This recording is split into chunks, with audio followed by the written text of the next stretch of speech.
아침 묵상입니다. 오늘 하루 하나님 은혜가 충만하길 축복합니다. 5월이 시작되었습니다. 오늘부터 5월 우리 중순까지는 마태복음으로 묵상하겠습니다. 오늘 날마다 주기로 큐티 본문은 마태복음 15장 1절에서 9절 말씀입니다. 마태복음 15장 1절에서 9절 말씀의 제목은 외식하는 사람들. 떡을 먹을 때에 제자들이 손을 씻지 않았습니다. 그 모습을 보고 바리새인과 서기관들이 질책을 했습니다. 유대인의 전통에 따르면 떡을 먹을 때는 손을 씻게 되어 있는데 왜 예수 당신의 제자들은 손을 씻지 않느냐고 질책을 했습니다. 여기서 잠깐 제자들도 그렇지 손을 좀 씻고 떡을 먹지 왜 그랬을까요? 손을 씻는 것이 위생에도 좋고 유대인 전통에도 좋으니 손을 씻었으면 좋았을 일입니다. 근데 사랑하는 여러분, 사람이 바쁘다 보면 그런 절차를 건너뛸 수 있는 법입니다. 그리고 이 절차의 생략이 이렇게까지 공격받을 정도의 중요한 주제는 아니었습니다. 손을 씻었으면 좋았겠지요. 그러나 설사 그렇게 안 했다 해서 이렇게까지 공론화될 주제는 아니었습니다.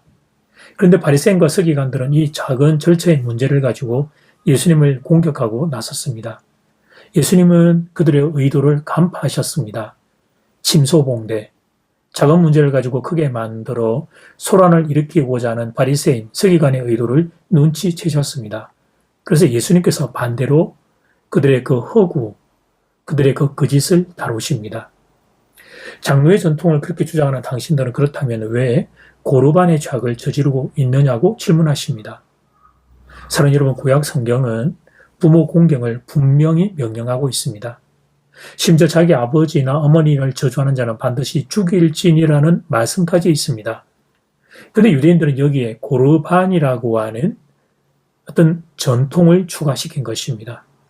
하나님께 헌금을 드리기 위해서 부모님께 드릴 것을 생략하는 것, 그것을 허락하는 전통이 고르반이었습니다. 처음에는 좋은 의도였을 것입니다.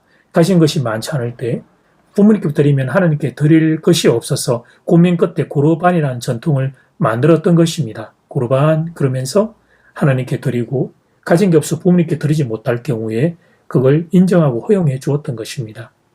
그런데 예수님 당시에 이 전통이 변질되어 있었습니다. 경제적인 여유가 있는 사람이 부모님께도 드릴 수 있고 하나님께도 헌금을 할 수 있는 사람이 고르반이라고 외치는 것입니다. 지금 나는 고르반으로 하나님께 헌금을 드리기 때문에 부모님께는 드릴 수 없다는 것이었습니다. 그러니까 부모님께 드리기 싫을 때 고르반이라는 전통을 당겨다가 사용했던 것입니다. 바로 이 욕심과 거짓으로 점철된 부분을 예수님이 다루셨습니다. 15장 5절 6절 말씀, 너희는 이르되 누구든지 아버지에게나 어머니에게 말하기를 내가 드려 유익하게 할 것이 하나님께 드림이 되었다 하고 하기만 하면 그 부모를 공경할 것이 없다 하여 너희의 전통을 하나님의 말씀을 폐하는도다.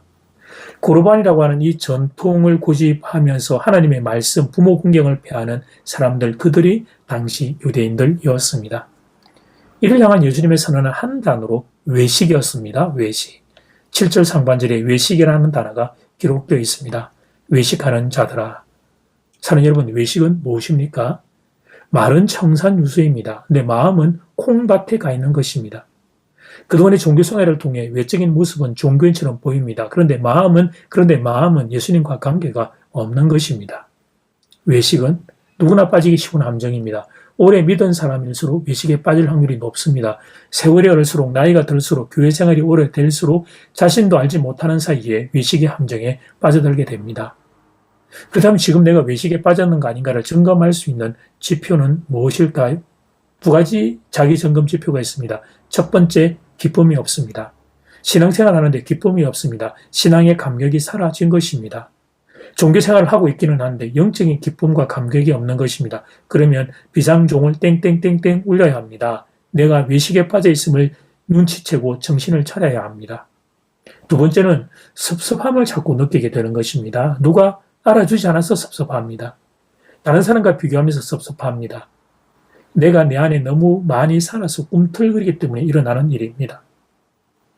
내가 죽고 내 안에 예수가 살아나야 하는데 정반대 현상이 벌어지고 있는 것입니다. 이 역시 외식에 빠질 때 일어나는 비극입니다.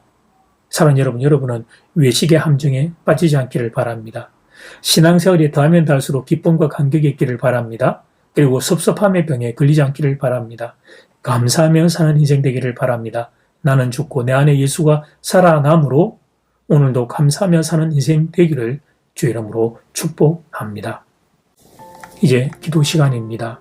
받은 말씀과 개인 기도 제목을 가지고 함께 기도하는 시간입니다.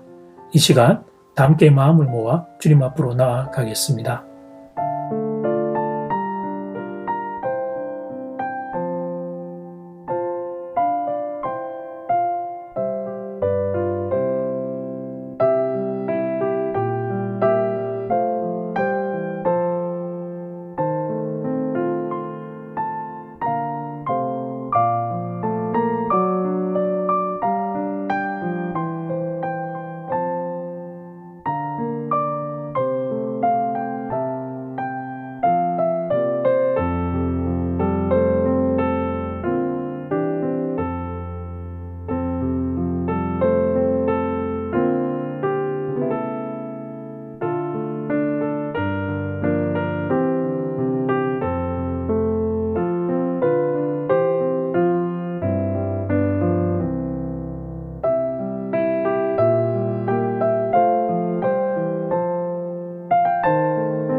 하나님, 사랑하는 교우들이 외식의 함정에 빠지지 않기를 바랍니다.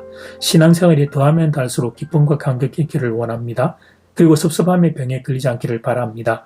오늘을 감사하며 사는 우리 교우들 드릴 수 있게 하나님 그 마음 가운데 은혜를 부어 주시옵소서.